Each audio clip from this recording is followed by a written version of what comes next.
Want your language choice for Plutus limit adoption? If programmers have to learn a new language in order to develop smart contracts, surely they'll choose a competitor where it's easier and quicker. Yeah, they definitely chose a competitor where they had to learn Objective-C and Swift to write iPhone applications.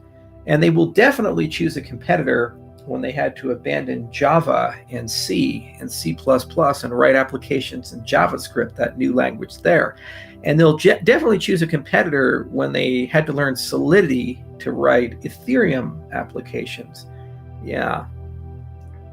And it's not about the language. A competent developer can pick up a language quickly. It's more about the ecosystem and what it does, the totality of the experience. That's why I keep using the word asset. So acquisition, if we have Plutus and Plutus looks a lot like Haskell, then I say, let me go to that group and see how we can talk to those people to get involved in our space. A lot of Haskell developers are fintech people. They work for banks, they work for exchanges. The functional programming world is extensively used in the financial industry. There's a very famous firm on Wall Street called Jane Street, which exclusively writes in OCaml. Barclays Bank has a huge Haskell department. Okay, so there's a lot of people in those circles, quite bright. They really get it. By the way, there's a lot of functional stuff in imperative languages. For example, there are Scala developers, Enclosure developers, and F# developers. And even in the languages like JavaScript, you have frameworks like Ramda and Immutable and so forth. They exist. So you go talk to those people that already know what a functor is and know what a monad is, and they understand about maps and filters and tail recursion and memoization and so forth. They kind of get it.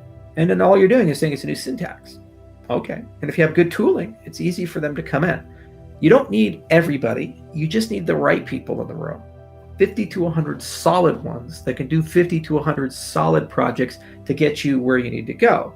Collaboration, the C in asset, is about how we work with them. So when they have a problem, do they go to Stack Exchange and beg for help, or do they just call us and we can answer that question? Can we provide tutorials? Can we provide great educational content and so forth? Incentives is saying there's a cost to retooling, there's a cost to investing in the ecosystem, so make sure that they don't bear that cost so that they can focus on their idea. And deployment is saying, can they get that before customers they want to have and communities that they want to have? This is where interoperability is super important. So there is no silver bullet. There is no way to get it completely done right, but it's been done dozens of times. And anybody who's got a monopoly today in tech, call me in 10 years. For example, in 2006, you'd be like, how the hell do we beat Palm and Nokia and BlackBerry? These guys are so strong. Where are we at today? And in 1995, you'd be like, God, how do we get rid of these Microsoft people? They're such a strong monopoly.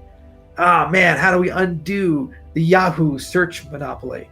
Oh God, Netscape is so strong. How do we stop Netscape?